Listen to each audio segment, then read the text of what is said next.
to make that available. Also going to go ahead and start getting folks checked in here. So I see that we have Mike Wentz. Mike, welcome back. Thank you. You're the applicant on this project? Yes. Okay, great. I see a woman in a, looks like a black blazer, Scheigel. If you could unmute. Could you give me your full name and tell me who you're representing here today?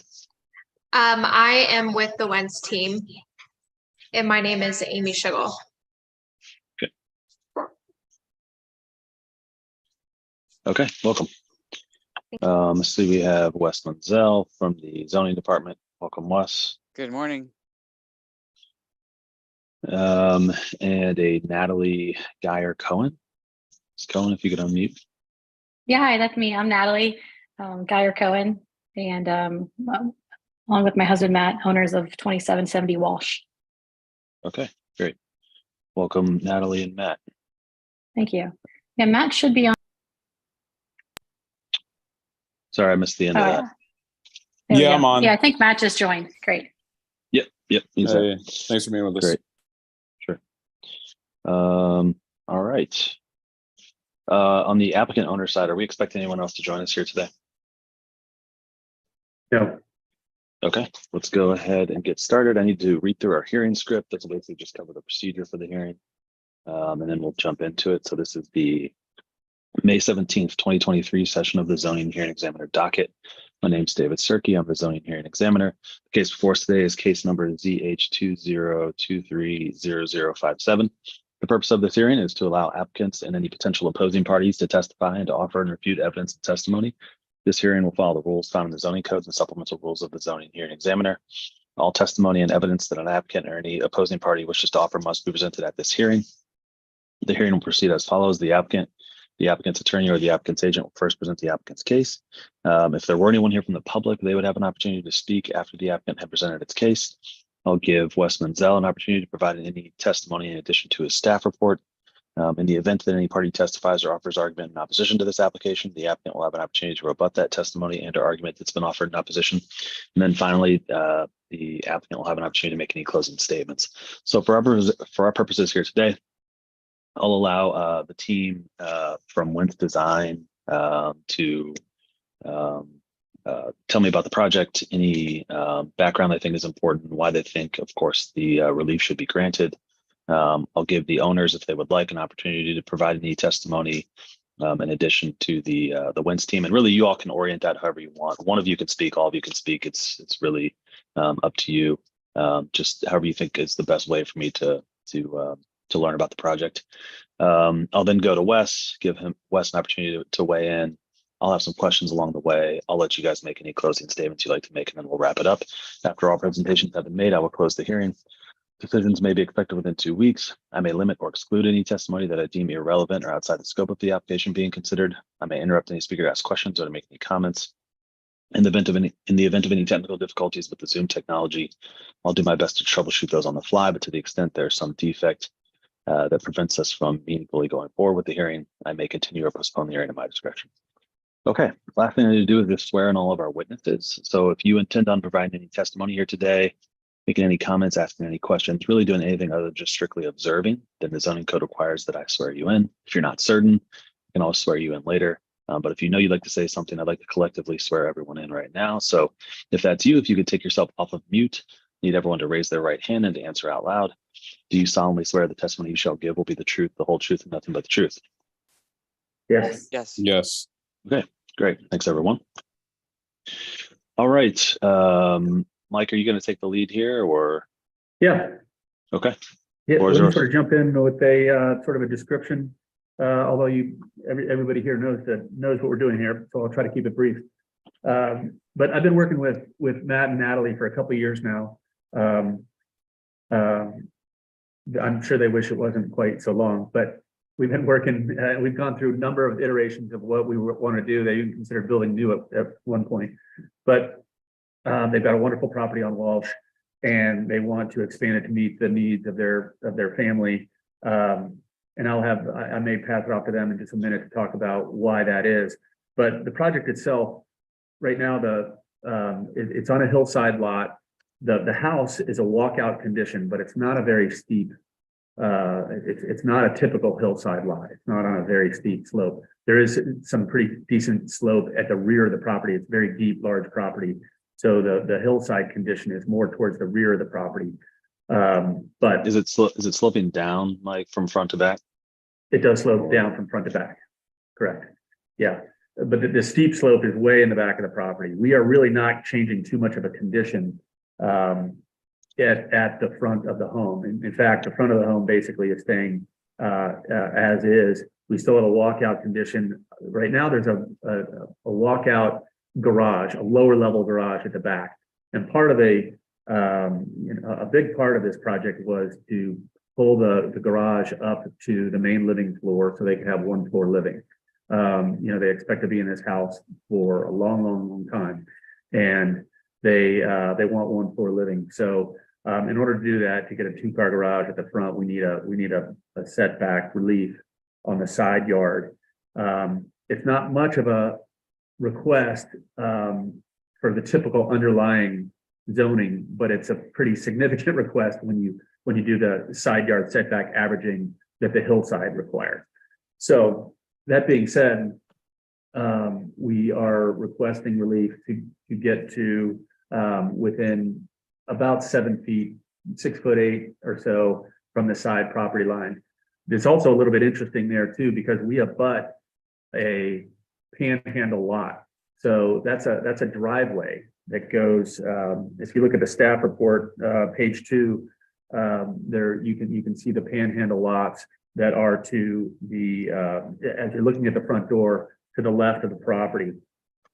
So there's I believe that's a 20-foot panhandle easement that gets you to a couple of rear lots that are behind the street facing next door neighbor. So so it's a side yard relief, but it's an interesting condition next to it. We're adjacent a driveway, not somebody's living space. So right. So the averaging there is based just on that panhandle lot and not the other 2 lots there that are. Well, that was interesting. And I don't know how Wes calculated it, but we calculated it based on the next neighbor, not the panhandle neighbor, I believe. But Wes, is that regardless, Hi, yeah, I based it on the panhandle lot and using the base SF20 setback information and average that with the house on the other side. okay. So Page 5 of the staff report shows that math. right. Okay. Yeah, regardless of how the calculations came about, we are adjacent, we're adjacent a panhandle lot and a driveway. So we're asking for relief adjacent a driveway property per se. So we think that goes into the nature of the request. But other than that, it's a simple, it's a fairly simple addition. We've got a garage and some utility space behind that, and then an outdoor living space that again is up on that higher level. So the lot slopes from front to back, but it also slopes from left to right as you're looking at the plan.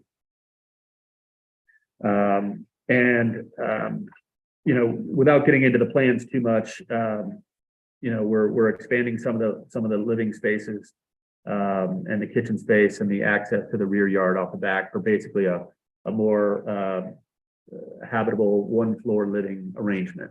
And then I think I'd like to pass it off to Matt or Natalie just to describe quickly describe their sort of family condition and why they're requesting the variance. Sure. Perfect. Thanks, Mike. Yeah, thanks for giving us the opportunity to meet today. Really appreciate it. Yeah, as Mike said, we've been working on this for quite a while, so it's nice to finally be at this point. Matt and I have lived in our house now close to 6 years. We love the neighborhood. We have a lot of green space, and it's a great place to live. Our main goal here, as Mike said, is really to try to make the house more accessible. We of course wanted to update the entire house, but really create an accessible 1st floor living space that our family could use, and Matt and I, as we continue to age, we'd like to live in the house, be kind of wheeled out of the house, if you will. So, accommodating or having a first floor garage is very important to us. We also have aging family members, and, having the access from the first floor, is important. Matt, is there anything else you want to add? No, that's great. Yeah. Some of our family members are also limited in the capacity that live in assisted living. And so we're involved with them. I think that's also noteworthy. That's also to keep top of mind. But also too, we did communicate with our neighbors fully that this is going to be happening. We offered them the opportunity to come over. Some of them took us up on it. Everyone that abuts our lot, and generally speaking, everyone's just excited for us. Excited to enhance the street as well. Gotcha. And that includes the neighbor on the other side of the driveway, the panhandle driveway.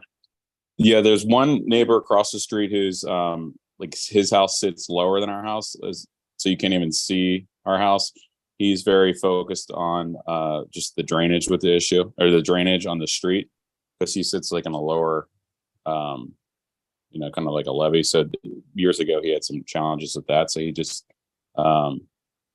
reached out to him 3 times if he wanted to come over, and he didn't seem to have any problems with it. I know that he's very involved.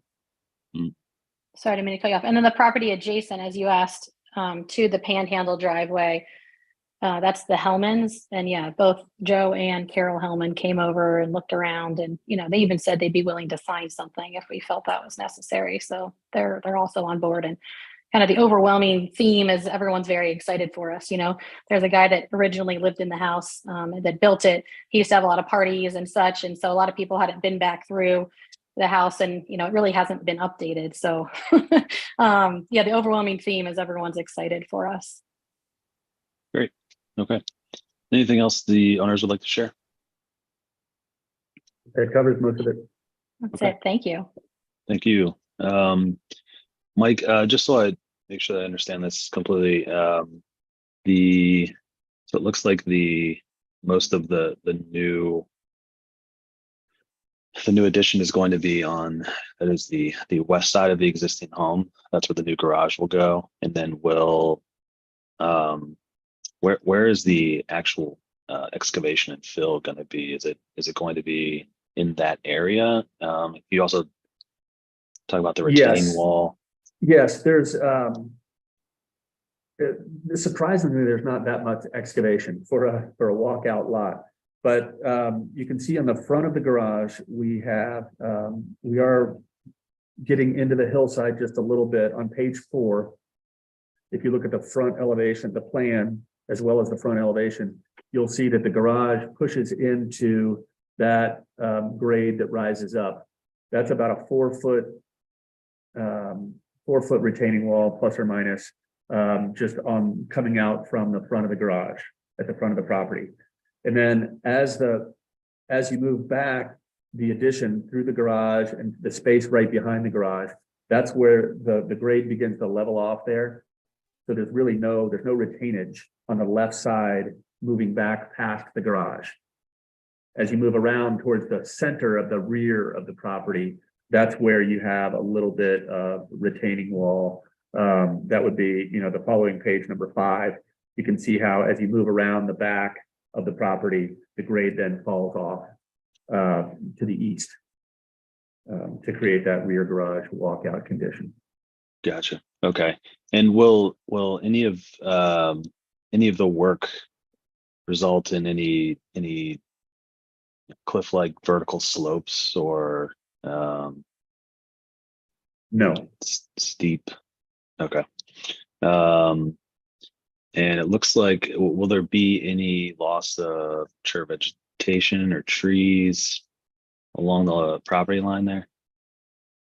Nothing significant there. Matt and Natalie, you can chime in if you disagree. Likely on the property right now there are 2 dead closest to the street. There's 2 trees that have that emerald ash borer that are dying that need to be taken down.